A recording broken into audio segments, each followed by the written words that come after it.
कैसे हैं आप सब। इस वीडियो में हम पढ़ने जा रहे हैं क्लास 10th का चैप्टर नंबर 3 जिसका नाम है pair of linear equation in two variable. ठीक, तो pair of linear equation actually में हम linear equation in two variable class 9th में पढ़ लिए हैं। ठीक, अब इस क्लास में हमको पेयर पढ़ना है। पेयर मतलब ट्विंस, जोड़ा।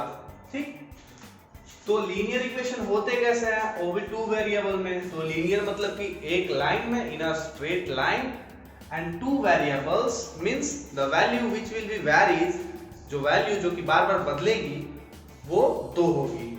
तो हमने पढ़ा था अब तक 9x + 5 = 0, ये सिंगल इक्वेशन है, वन वेरिएबल में है क्योंकि इसमें वेरिएबल सिर्फ एक है। थोड़ा सा होमवर्क कर लेते हैं। x को वेरिएबल कहेंगे, ये 9 इस x का कोएफिशिएंट है, ठीक है, और ये 5 जो है वो कांस्टेंट है। ये हम लोग पहले पढ़ चुके हैं, इसीलिए थोड़ा सा होमवर्क कर लेते हैं। और अब इसमें हम क्या पढ़ेंगे, तो क्लास 8 में या 7 में ऐसा कुछ पढ़े होंगे। क्लास 9 में हमने पढ़ा है 9x + 5y = 7, ठीक है। ये ऐसा इक्वेशन हमने क्लास 9th में पढ़ लिया है। तो ऐसे ही इक्वेशन एक और यदि इसके साथ चला आएगा तो उसको हम कहेंगे pair of linear equation in two variable. जैसे कि x = 1/2y, ये एक और इक्वेशन आ गई, इक्वेशन नंबर 2 था, और इसको कह लो इक्वेशन नंबर 1। तो ऐसे जब इक्वेशन चले आते हैं तो उसको हम कहते हैं pair of linear equation in two variable. ये पेयर हो गया, ये एक इक्वेशन और ये सेकंड इक्वेशन। अच्छा, लीनियर इक्वेशन को हम किस फॉर्म में लिख सकते हैं, तो लीनियर इक्वेशन का स्टैंडर्ड फॉर्म होता है ax + by + c = 0, ठीक है। इस फॉर्म में हम लीनियर इक्वेशन को रिप्रेजेंट करते हैं, ax + by + c = 0। ये इसको कहते हैं हम स्टैंडर्ड फॉर्म। ठीक, तो इस वाले नंबर को, चाहे इस वाले नंबर को हम स्टैंडर्ड फॉर्म में रिप्रेजेंट कर सकते हैं। एक और चीज, लीनियर इक्वेशन के स्टैंडर्ड फॉर्म में ये a और b दोनों की वैल्यू नॉट इक्वल टू 0, 0 के बराबर नहीं होनी चाहिए, क्योंकि यदि a और b यानी कि x वेरिएबल का कोएफिशिएंट a है और y वेरिएबल का कोएफिशिएंट b है, यदि a और b 0 हो जाते हैं तो ये पूरा का पूरा वैल्यू, ये फिर वो लीनियर इक्वेशन नहीं रह पाता है, वो कांस्टेंट वेरिएबल से बच जाएगा, ठीक है। तो स्टैंडर्ड फॉर्म हो गया।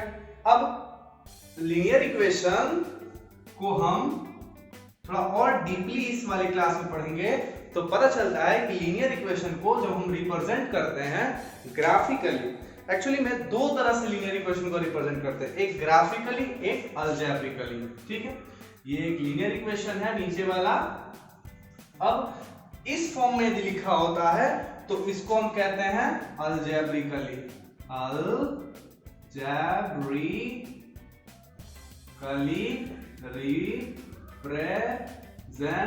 रिप्रेजेंटेशन। अब किस इक्वेशंस को हम अलजेब्रिकली रिप्रेजेंट कर सकते हैं और वो टू वेरिएबल में कैसे होगा, जैसे कि अब कोई दो प्लेयर मिलके और पूरे मैच में 175 रन्स का पार्टनरशिप बनाते हैं, इसको बोले कि आप रिप्रेजेंट करिए अलजेब्रिकली, या फिर ये भी कहते कि algebraically and graphically both represent करिए, उससे कोई मतलब नहीं है। तो ये दोनों नंबर, दो प्लेयर्स होंगे, दो प्लेयर्स मिलकर 175 रन का पार्टनरशिप बनाया, तो हम इसको कैसे रिप्रेजेंट करते हैं, लिखते हैं कि लेट फर्स्ट प्लेयर, क्योंकि उसका तो नाम हमको पता नहीं है, = x और सेकंड प्लेयर = y, ठीक है। अब एक प्लेयर का नाम x है और दूसरे प्लेयर का नाम y है, तो अब हमको पता नहीं है, ठीक। क्या हुआ, तो हम क्या लिखेंगे, उनकी इस x की और इस y की कंट्रीब्यूशन इस 175 रन्स में कितना है ये हमको पता नहीं है, तो यदि सिर्फ इतना ही को हमको रिप्रेजेंट करना होगा तो क्या लिखेंगे, एक प्लेयर और प्लस दूसरा प्लेयर, दोनों प्लेयर के रन को मिलाते हैं तो कितना होगा 175। ये हो गया आपका क्या अलजेब्रिकल रिप्रेजेंटेशन।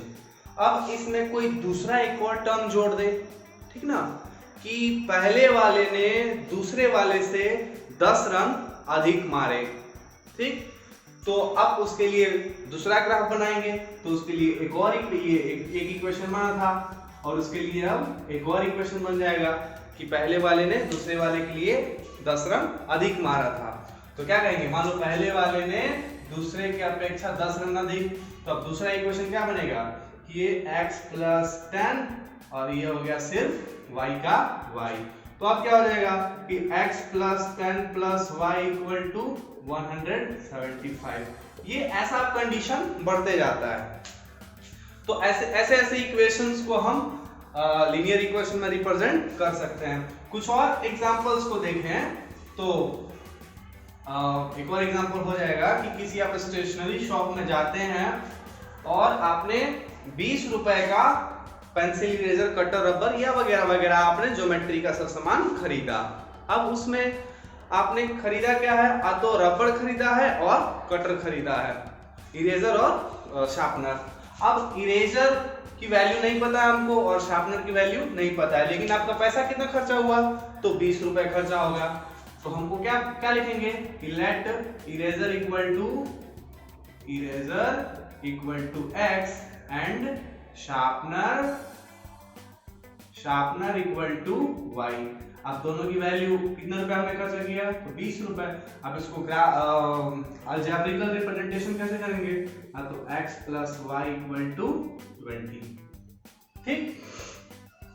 अब एक और कह दे कि शार्पनर की वैल्यू, ये वाला इक्वेशन 1 हो गया।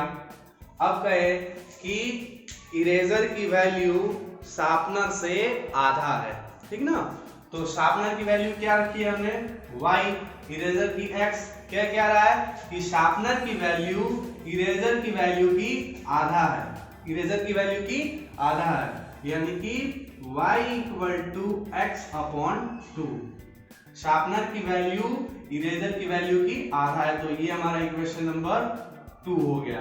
तो ये जो दोनों पेयर हुए, इसी को हम कहते हैं pair of linear equation in 2 variable, ठीक। ऐसे ही हम अलजेब्रिकली रिप्रेजेंट करते हैं। यदि हमको ग्राफिकली रिप्रेजेंट करना हो तो ग्राफ हमने पढ़ा है क्लास 9th में, और भी इसको कहते हैं ओरिजिन। ऊपर चल जाता है पॉजिटिव वाला, ठीक है, इधर नीचे चला आता है निगेटिव वाला, और इधर फिर से पॉजिटिव, अब इधर फिर से निगेटिव आ गया। नीचे वाले टर्म को हम, ये जो हॉरिजॉन्टल लाइन होता है उसको हम कहते हैं y एक्सिस, ठीक ना। तो वो इसको y, इसको y डैश, इसको x और इसको x डैश। x डैश और y डैश को कहीं हम x माइनस या y माइनस भी कहते रहते हैं, ठीक ना। उसमें कोई वैल्यू, उसमें कोई अंतर नहीं रहता है। तो ऐसे हम रिप्रेजेंट करते हैं। रिप्रेजेंट करने के लिए अब हम x और y की वैल्यू फाइंड करेंगे, ठीक ना। अब इसको सॉल्व करने के लिए सबसे पहले हमको x और y की वैल्यू फाइंड करनी पड़ती है, ठीक है। सबसे पहले इसको स्टैंडर्ड फॉर्म में रिप्रेजेंट करिए। स्टैंडर्ड फॉर्म क्या बताया हमने, ax + by + c = 0। तो ये ax + by + c = 0, sorry c = 0। तो इस फॉर्म को रिप्रेजेंट करेंगे तो क्या होगा, यहाँ पे आएगा x + y - 20 = 0, जहाँ पे a = 1 है, b = भी 1 है और c = -20 है कि नहीं। यहाँ पे कोएफिशिएंट कुछ नहीं है तो 1 है, यहाँ भी कोएफिशिएंट 1 कुछ नहीं है यानी कि 1 है, और इस कांस्टेंट की वैल्यू -20 है। तो ऐसे हम स्टैंडर्ड फॉर्म में रिप्रेजेंट करके और उसको इसके अलग-अलग वैल्यू को फाइंड कर सकते हैं। अब इसको हम x और y की सॉल्यूशन बनाएंगे टेबल के द्वारा। क्लास 9 हमने पढ़ा है, आपने नहीं पढ़ा है तो वीडियो का लिंक डिस्क्रिप्शन में, आप वहां पे जाके पढ़ लीजिए। हम इसको ग्राफिकली रिप्रेजेंट करने का विधि नहीं बताने वाले हैं। तो इसको सॉल्व करने के लिए हम ग्राफिकली या फिर अलजेब्रिकली तो ऐसे रिप्रेजेंट करते हैं। अब हमको अलजेब्रिकली कैसे सॉल्व करना है वो हम देखते हैं, ठीक है। अब ग्राफ, एक और चीज उससे पहले हम आपको बता रहे हैं कि ग्राफ में जब रिप्रेजेंट करेंगे ना दोनों इक्वेशन को, अभी हमने क्या लिखा था कि x + y = 20 and x = y/2, ठीक है। ये इक्वेशन सेकंड था, ये इक्वेशन सेकंड था, ये इक्वेशन फर्स्ट। अब इसको जब हम सॉल्यूशन फाइंड करेंगे ना, तो लीनियर इक्वेशन यानी कि ग्राफ भी उसका कैसा होगा, एक स्ट्रेट लाइन में होगा, ठीक ना, एक स्ट्रेट लाइन में होगा। और इस वाले का भी ग्राफ कैसा होगा, एक स्ट्रेट लाइन में होगा।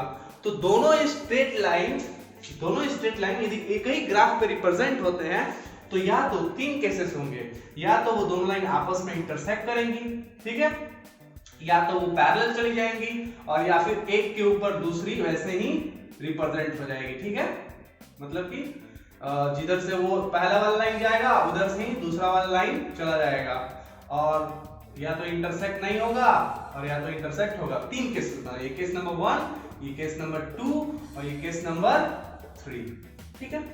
तो उस समय किसके पास कितना सॉल्यूशन होगा, यानी कि कॉमन सॉल्यूशन किसके पास, सॉल्यूशन तो ऐसे सबके पास होगा, क्योंकि लीनियर जो एक लाइन में चला गया, अब इस लाइन के ऊपर जितने भी पॉइंट है, मान लो इस वाले पॉइंट का कोऑर्डिनेट 0,6 है और इस वाले कोऑर्डिनेट्स का पॉइंट 6,0 है, ठीक है।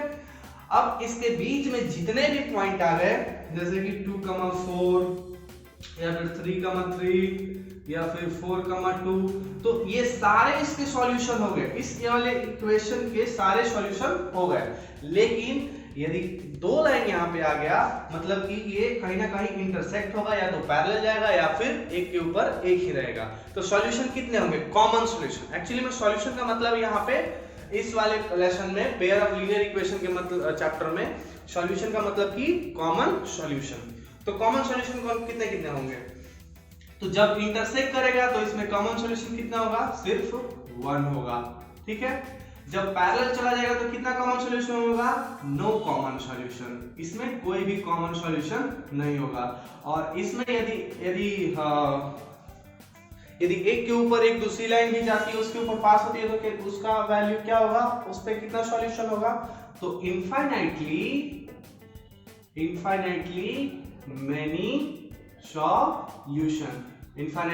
मेनी सॉल्यूशन, बहुत सारा सॉल्यूशन होगा। जैसे कि लीनियर इक्वेशन इन 2 वेरिएबल में सिर्फ सिंगल वाले इक्वेशन में होते थे, जैसे क्लास 9th में होते थे, इनफिनिटली मेनी सॉल्यूशन, ठीक है। अब इसके कुछ नाम पड़ जाते हैं, जिसके एक सॉल्यूशन हो, जिसके एक भी सॉल्यूशन नहीं हो, जिसके इनफिनिटली मेनी सॉल्यूशन हो, ठीक है। तो एक टर्म जान लो कि जब आपस में कोई दो लीनियर इक्वेशन ग्राफ पे इंटरसेक्ट करता है तो उसको कहते हैं इनकॉन्सिस्टेंट, ठीक है। इसको मिटा देते हैं, ठीक है। अब इसका जो नाम पड़ता है, यानी कि जब एक जगह, केवल एक जगह इंटरसेक्ट करे कोई वैल्यू, एक जगह ही कोई कोई लीनियर इक्वेशन एक जगह इंटरसेक्ट करे, तो उसको कहते हैं हम कॉन्सिस्टेंट, ठीक है, कॉन्सिस्टेंस। अब जब जो पैरेलल होता है उसको कहते हैं इनकॉन्सिस्टेंट, ठीक है। और जिसका एक भी जिसका हर पूरा का पूरा मतलब कि जितना पहले वाले का सॉल्यूशन होता है दूसरे वाले का सॉल्यूशन यानी कॉमन सॉल्यूशन इनफिनिटली हो, तो उसको कहते हैं हम डिपेंडेंट पेयर ऑफ सॉल्यूशन। इसको भी inconsistent pair of linear equation, इसको पेयर ऑफ लीनियर इक्वेशन कह लो, लीनियर इक्वेशन। इसको भी consistent pair of linear equation, मतलब कि जिसके एक सॉल्यूशन हो उसको consistent pair of linear equation कहते हैं, जिसके एक भी सॉल्यूशन नहीं हो उसको कंसिस्टेंट पेयर ऑफ सॉल्यूशन कहते हैं, और जिसके बहुत सारे सॉल्यूशन हो उसको हम dependent pair of linear equation कहते हैं। अब एक और चीज नोट करने वाली बात है कि जो डिपेंडेंट होते हैं वो कंसिस्टेंट पहले से ही होते हैं, यानी कि जो डिपेंडेंट हुए वो कंसिस्टेंट पहले से ही होंगे, ठीक। तो ये था कंप्लीट नॉलेज अभी तक का ग्राफिकली और अलजेब्रिकली, ठीक है। अब इसके बाद जो हम पढ़ेंगे कि सॉल्यूशन कैसे होते हैं अलजेब्रिकली में। तो सॉल्यूशन कई तरह से हम कर सकते हैं, ग्राफ का सॉल्यूशन हम बहुत तरह से कर सकते हैं। जैसे एक्चुअली में हम 3 तरह से करते हैं। पहला वाला जो मेथड आता है अलजेब्रिकली सॉल्यूशन में। पहले कहते हैं हम सब्स्टिट्यूशन मेथड, ठीक है। दूसरा वाला आता है एलिमिनेशन मेथड, ठीक है। और तीसरा वाला कहते हैं हम क्रॉस मल्टीप्लिकेशन मेथड। ये 3 मेथड से हम अलजेब्रिकली में सॉल्व करते हैं लीनियर इक्वेशन को, ठीक। 2 पेयर ऑफ लीनियर इक्वेशन को इन तीनों मेथड से हम सॉल्व करते हैं। तो सबसे पहले हमको पढ़ना है सब्स्टिट्यूशन मेथड। तो ये दोनों को मिटा देते हैं और सब्स्टिट्यूशन को रहने देते हैं। सब्स्टिट्यूशन मेथड मतलब क्या होता है, ठीक है। तो सब्स्टिट्यूशन मतलब कि आप हॉकी देखते हैं, तो हॉकी में या फिर फुटबॉल में भी या कबड्डी में भी, इन तीनों चीजों में जो रेफरी होता है यानी कि जो अंपायर होता है वो आता है, बोलता है मतलब कि किसी को चोट लग जाए या फिर कोई खराब खेल रहा है तो उसके जगह पे सब्स्टिट्यूट कराते हैं, ठीक ना। सब्स्टिट्यूशन देता है, एक कार्ड लिखा आता है जिस पे लिखा होता है सब्स्टिट्यूशन। उस सब्स्टिट्यूशन का मतलब क्या होता है कि हमारे जगह पे कोई दूसरा चला आएगा, यानी कि वो बाहर चला गया तो उसके जगह पे कोई दूसरा चला आएगा उसी के जैसा, खेलने वाला, बोलने वाला या कुछ भी कह लो। तो उसके लिए हमको एग्जाम्पल लेना पड़ेगा सब्स्टिट्यूशन मेथड का।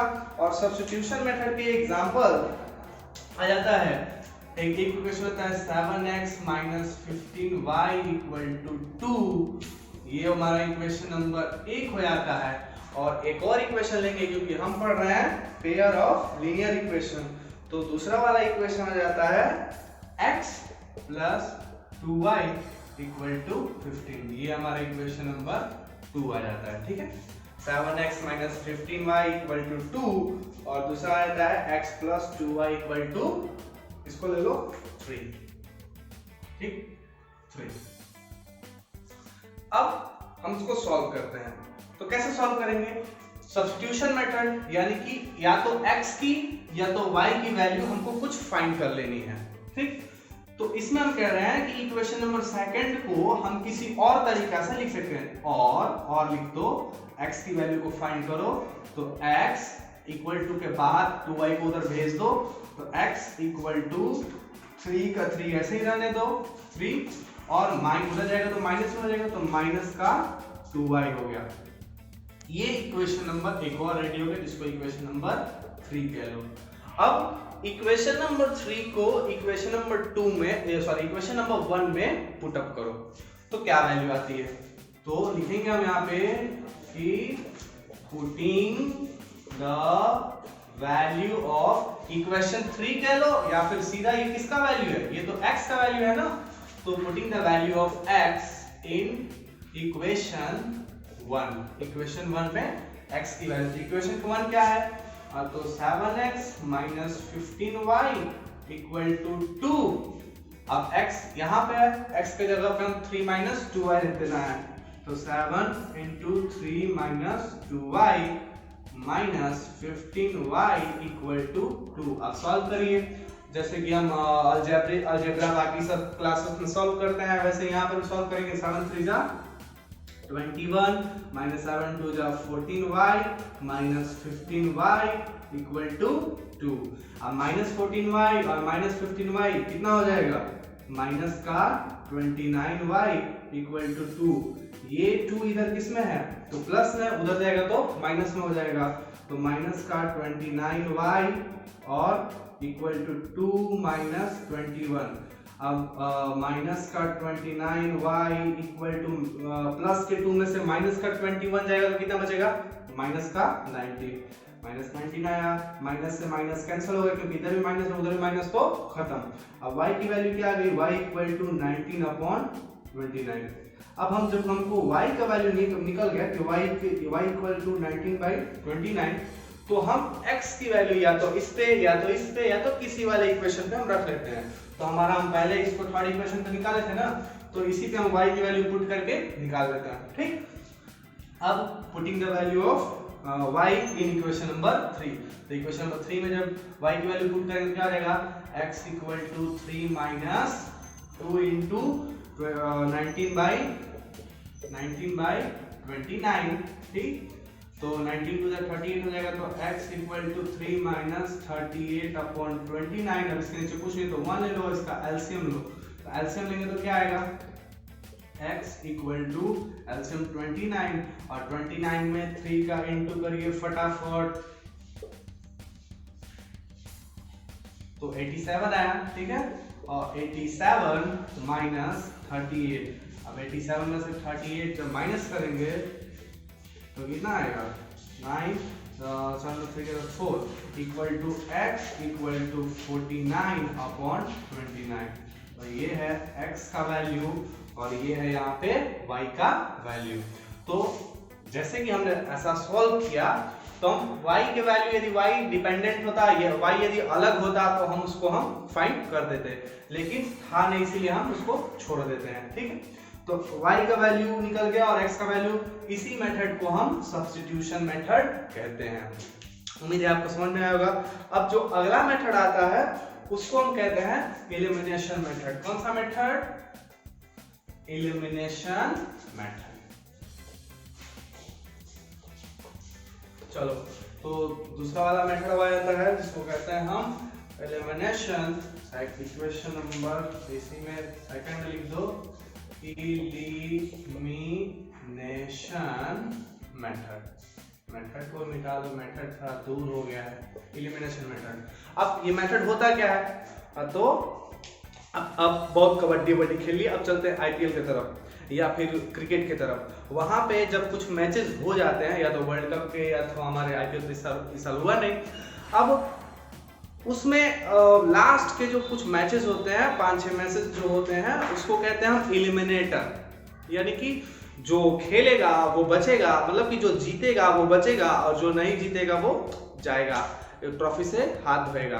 तो एलिमिनेशन का मतलब कि काटना, छांटना, उसको जो बुरा है उसको हटाते जाओ, जो बेहतर है उसको आगे लेते जाओ, ठीक ना। तो एलिमिनेशन मेथड को भी सॉल्व करने के लिए और ये मेथड समझने के लिए भी हमको एक और एग्जांपल लेना पड़ेगा इसके लिए भी। जैसे कि एक और एग्जांपल ले लेते हैं हम। एक इक्वेशन है 9x minus 4y equal to 2000, ये हमारा एक इक्वेशन हो गया। और दूसरा इक्वेशन आ जाता है 7x minus 3y equal to 2000, ये हमारा इक्वेशन नंबर 2 आ गया, ठीक। अब इसको एलिमिनेट करना है। अब एलिमिनेटर का मतलब कि कुछ ना कुछ खत्म हो जाए, या तो x की वैल्यू खत्म हो जाए या तो y की वैल्यू खत्म हो जाए। तो कब खत्म होगी, जब वैल्यू दोनों की सेम होगी। तो यहाँ पे 7, जब कोएफिशिएंट उसका सेम होगा, तो यहाँ पे 7x है, यहाँ पे 9x है, नहीं मिल रहा है। यहाँ पे 3y है, यहाँ पे 4y है, नहीं मिल रहा है।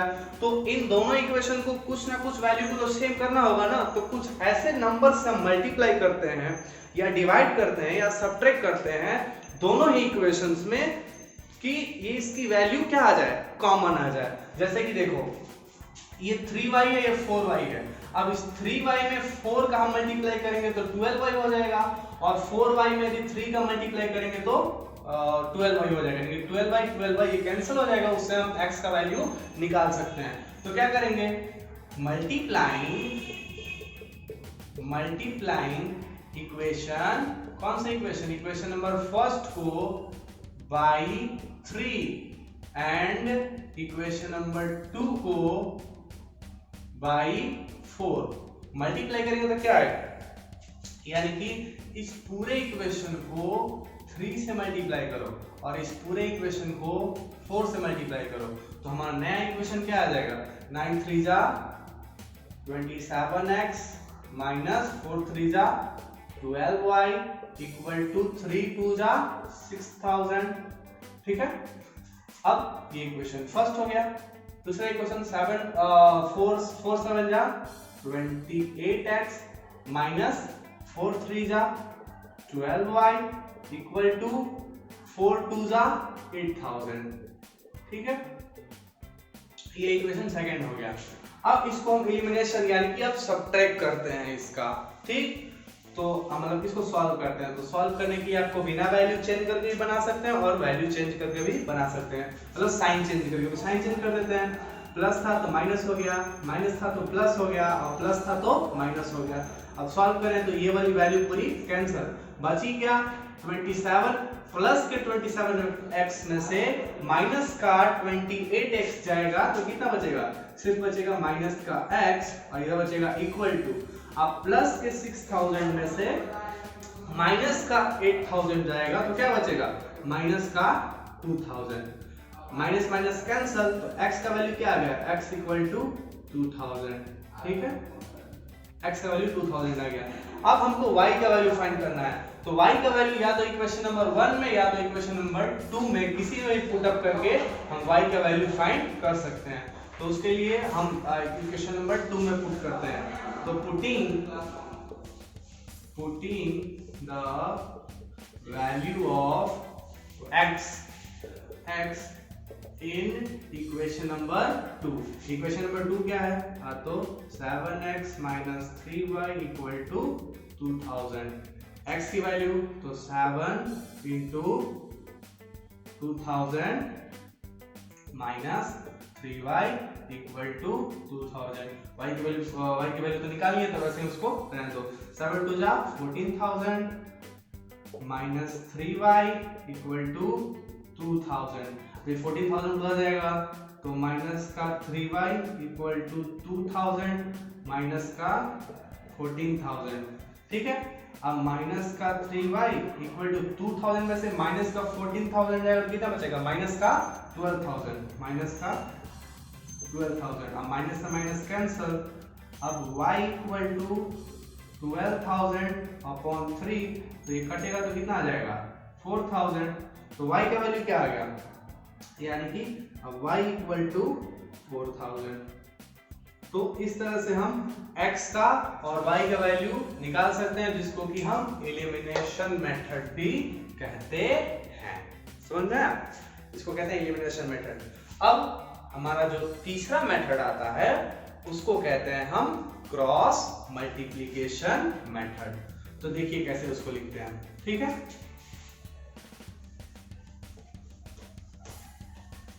ये मेथड क्या, अब यहाँ पे हम तीसरा वाला मेथड लिखेंगे जिसका नाम है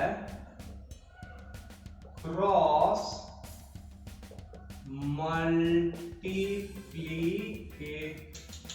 मल्टीप्लिकेशन मेथड।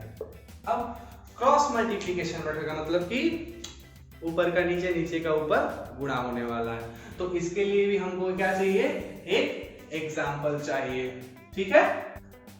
एग्जाम्पल आ जाता है 2x plus 5y equal to 1, ये हमारा फर्स्ट एग्जाम्पल हो गया, और ऐसे ही एक और चाहिए एग्जाम्पल हमको, तो दूसरा एग्जाम्पल आ जाता है 2x plus 3y equal to 3, ये हमारा इक्वेशन नंबर 2, ठीक है। ये दो इक्वेशन हमारे आ गए, 2x plus 5y equal to 1 और 2x plus 3y equal to 3। इसको हमको सॉल्व करना है क्रॉस मल्टीप्लिकेशन मेथड से।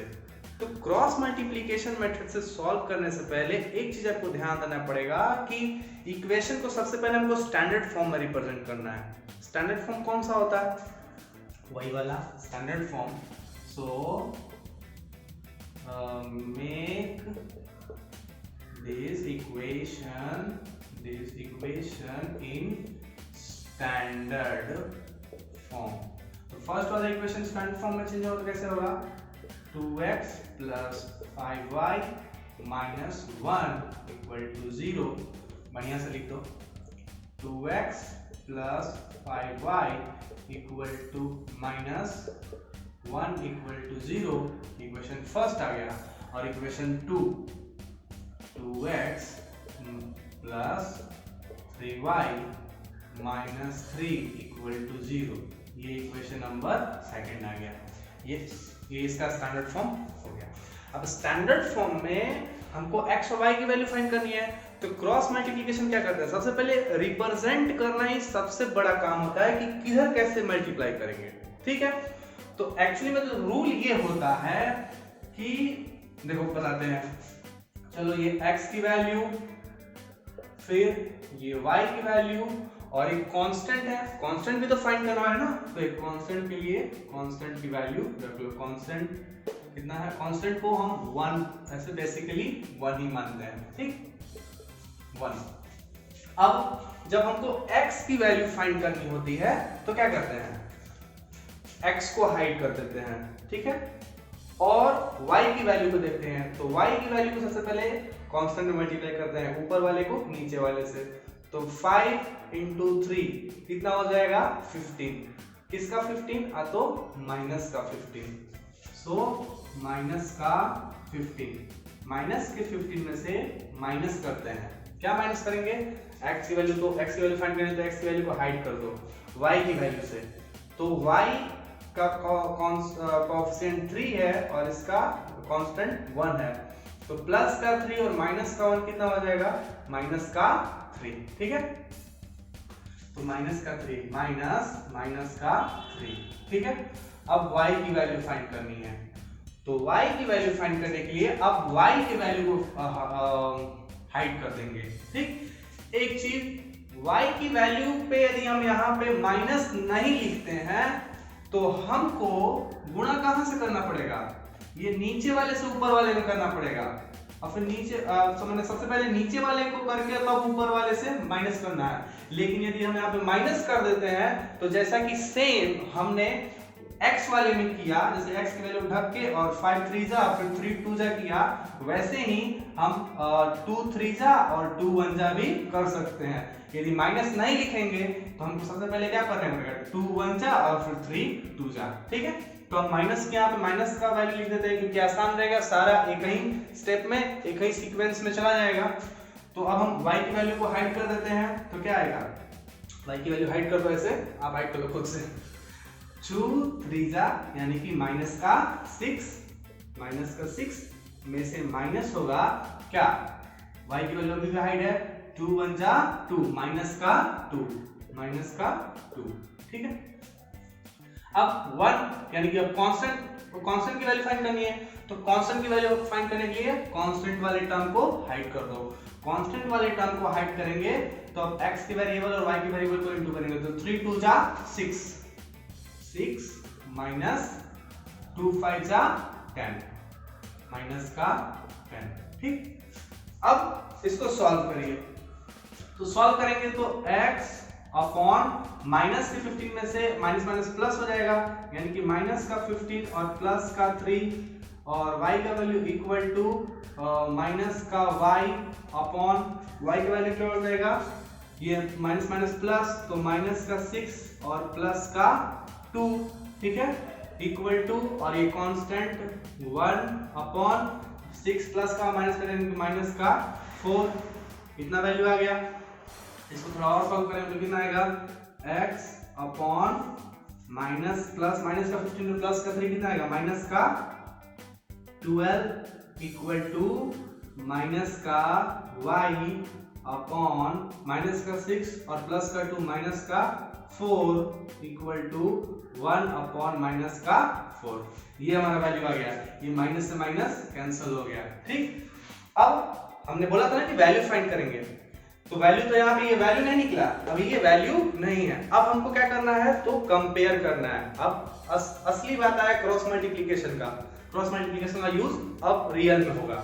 कैसे रियल में होगा, तो x के वेरिएबल को सबसे पहले कांस्टेंट से और फिर y के वेरिएबल को सबसे पहले, उसके बाद कांस्टेंट से हम कंपेयर करेंगे। तो वो कैसा हो जाएगा, x upon minus 12 equal to 1 upon minus 4, ऐसे करेंगे तो x का वैल्यू आ जाएगा, और y के वैल्यू के लिए क्या करेंगे, तो y upon 4 equal to 1 upon minus का 4, ठीक है। तो इस तरह से y का वैल्यू आ जाएगा। तो वैल्यू फाइंड करने के लिए थोड़ा यहाँ पे चले आते हैं, एक एक को यहाँ पे रिप्रेजेंट करके सॉल्व करते हैं।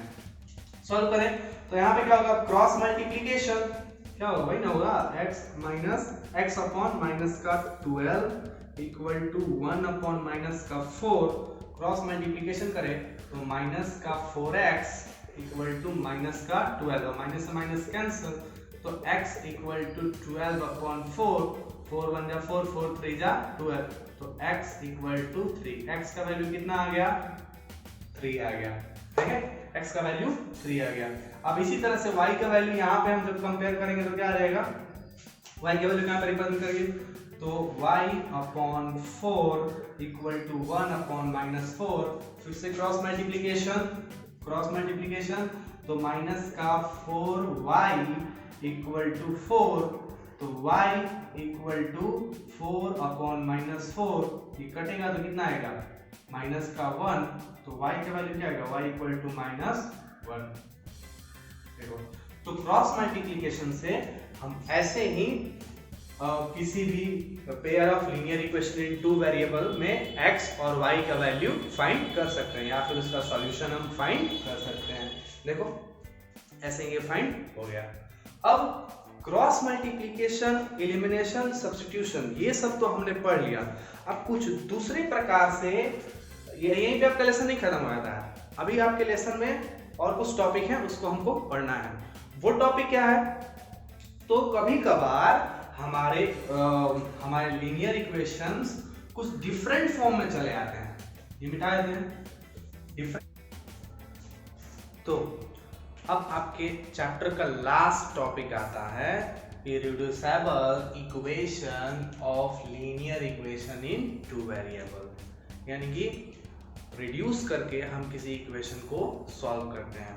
और वो कैसे सॉल्व करते हैं, तो उसके लिए भी मान लीजिए कि एग्जांपल आ गया कि 1/2x minus 1/y equal to -1, ये एक एग्जांपल आ गया। और ऐसे ही एक दूसरा एग्जांपल आ गया 1/x plus 1/2y equal to 8, ये दो इक्वेशन आ गया। ठीक है, इन दोनों इक्वेशन में हम देख रहे हैं कि ये लीनियर इक्वेशन नहीं है। लीनियर इक्वेशन नहीं है तो इसको लीनियर इक्वेशन में कन्वर्ट करने का कुछ तरीका होगा। तो इस इक्वेशन को हम ऐसे भी लिख सकते हैं, जैसे कि 2 × 1/x minus 1/y equal to -1, और दूसरे वाले को 1/x plus 1/2 × 1/y equal to 8। यहाँ पर भी 1/2 ही होगा। ठीक है, 1/2।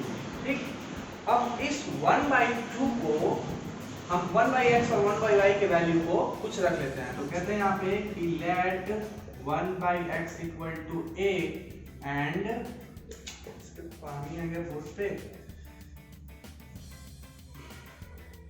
And 1/y equal to b। अब 1/x के जगह पे हम a रखेंगे और 1/y के जगह पे b रखेंगे।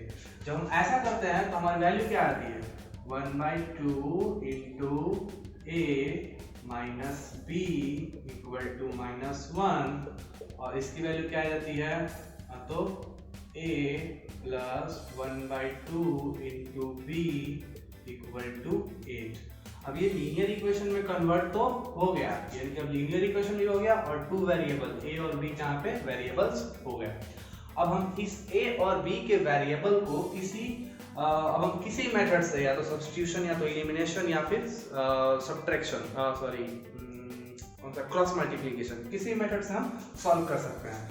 तो इसको हम सॉल्व करने से पहले एलिमिनेशन मेथड सॉल्व करते हैं, तो उसके पहले हमको इस फर्स्ट वाली इक्वेशन को, ये इक्वेशन नंबर फर्स्ट है और ये इक्वेशन नंबर सेकंड है। ठीक है, अब इस वाली इक्वेशन को सॉल्व करने से पहले हमको इसको इक्वल करना पड़ेगा। तो इक्वल करने के लिए क्या करेंगे, इस b वाले टर्म को हम इक्वल कर देते हैं, क्योंकि b में 1/2 का इंटू है।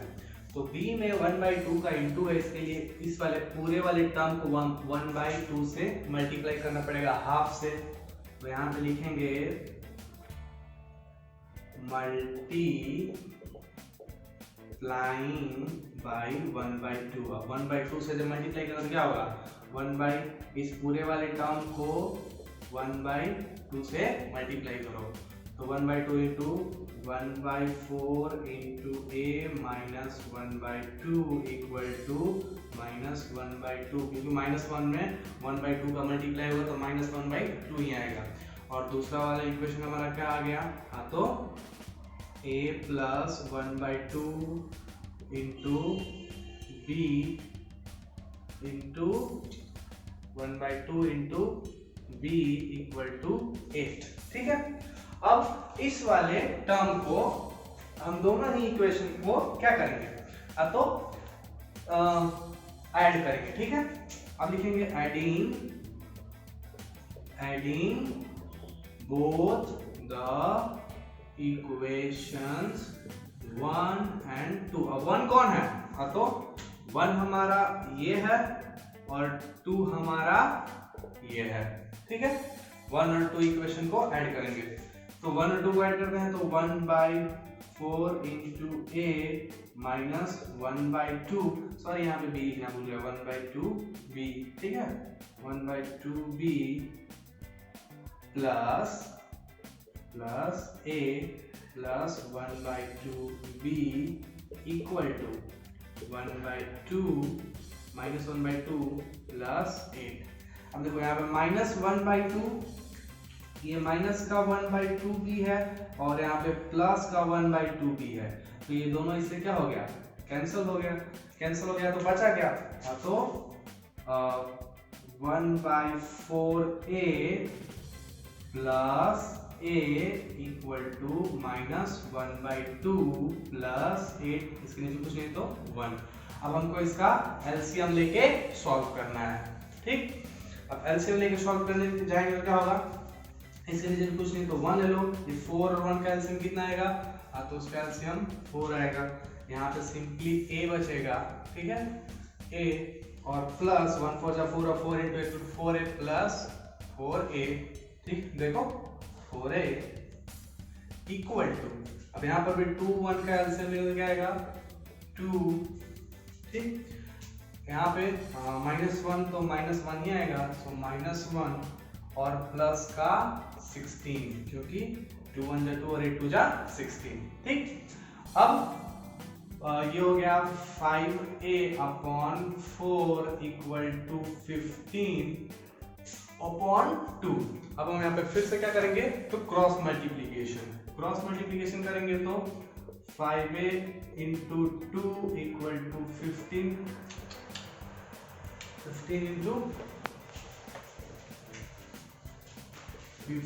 इंटू 4। अब ये 2 इधर चला आएगा और 5 उधर चला जाएगा, तो a equal to 15 into 4 upon 5 टू जा 5 इंटू 12, 2 से 2 कैंसल और 5 से 15 cancel, so a equal to 3 into 2 equal to 6। ठीक है, a की वैल्यू कितनी आ गई, 6 आ गई। यहाँ पे लिखो a की value a equal to 6, a की वैल्यू 6 आ गई।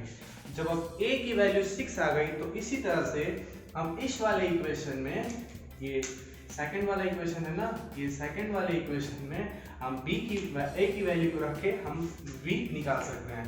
तो a की वैल्यू कितनी है, a की वैल्यू 6 है, तो लिखते हैं हम इन इक्वेशन नंबर 2 a की वैल्यू को पुट करते हैं, तो 6 प्लस 1/2 इंटू b, ये सिंपली इसको b/2 कर दो। ठीक है, b/2 इक्वल टू 8, इसके नीचे 1, इसका एलसीएम 2, 6 2 जा 12 plus b equal to 8, so b equal to 8 into 2, b हो जाएगा 12 प्लस b, तो b इक्वल टू 16 माइनस 12, तो b की वैल्यू कितनी आ गई, तो b इक्वल टू 16 माइनस 12 गया तो 4। ठीक है, तो a की वैल्यू 6 आ गई और b की वैल्यू 4 आ गई, तो a और b की वैल्यू आ गई, लेकिन हमने क्या माना था कि लेट यहाँ पे इधर क्या, let 1/x equal to a and 1/y equal to b, तो हम नीचे वाले टर्म को मिटा देते हैं और a/b की वैल्यू को हम रखते हैं। ठीक है, a/b की वैल्यू को हम रखते हैं, तो चलो देखो इस a की वैल्यू कितनी है, तो 6 है, तो 1/x equal to 6 and y की वैल्यू कितनी है, तो 4 है, तो 1/y इक्वल टू 4। अब यहाँ पे भी क्या करेंगे, हम क्रॉस मल्टीप्लिकेशन करेंगे, तो क्या आएगा, x की वैल्यू क्या आ जाएगी, तो जब हम क्रॉस मल्टीप्लिकेशन करेंगे तो 6x equal to 1, so x equal to 1/6, x का वैल्यू कितना आ गया 1/6 आ गया। वैसे ही यहाँ पर भी क्रॉस मल्टीप्लिकेशन करेंगे तो क्या आएगा 4y इक्वल टू 1, तो y इक्वल टू 1/4। तो इस तरह से भी हम सॉल्यूशन का आंसर निकाल सकते हैं। देखा आपने कैसे आसानी से हम इस वाले मेथड से, जब हम इस मेथड को हम कहते हैं equations reducible pair of linear equation in two variable. तो यहीं पे आपका चैप्टर हो जाता है खत्म। और यही था कंप्लीट नॉलेज इस चैप्टर में। पूरा चैप्टर में बस यही सब पढ़ना है, एक्स और वाई की वैल्यू फाइंड करनी है डिफरेंट मेथड से। जो भी आपको मेथड आसान लगे या जो भी आपके क्वेश्चन में कहे उस वाले मेथड से हम क्वेश्चन को फाइंड करते हैं। कैसा लगा आपका वीडियो कमेंट बॉक्स में कमेंट करके जरूर बताइएगा। और आज के लिए फिलहाल इतना ही, तब तक के लिए धन्यवाद।